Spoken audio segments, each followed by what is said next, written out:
СДСМ се фали дека сопственикот на А1 телевизија Велија Рамковски го имаат во джеб. СДСМ се фали дека медиумски тој ќе им одработи давајќи им се што има на располагање, афирмирајќи го СДСМ и Бранко Црвенковски во секоја прилика.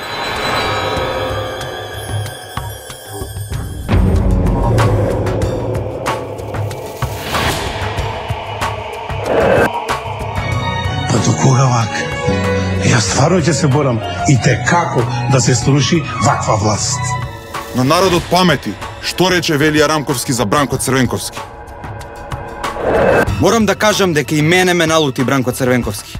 Сметам дека тој би имал проблем да каже што има направено. Нешто камен на камен дали има ставено, освен пругата. Сметам дека и таа како инвестиција е силно промашена и ме чуди неговата храброст да зборува за економијата.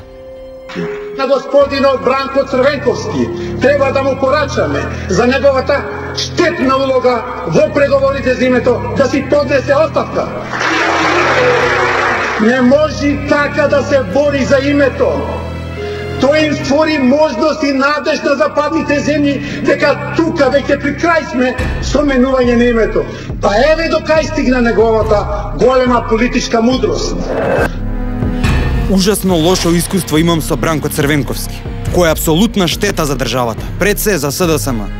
Со Црвенковски нема развивање демократија, нема развивање опозиција, а без опозиција не може да има квалитетна демократија. Која е причината за нивното сегашно пријателство? Единственото нешто што ги врзува Бранко Црвенковски и Велија Рамковски се желбата за власт и пари.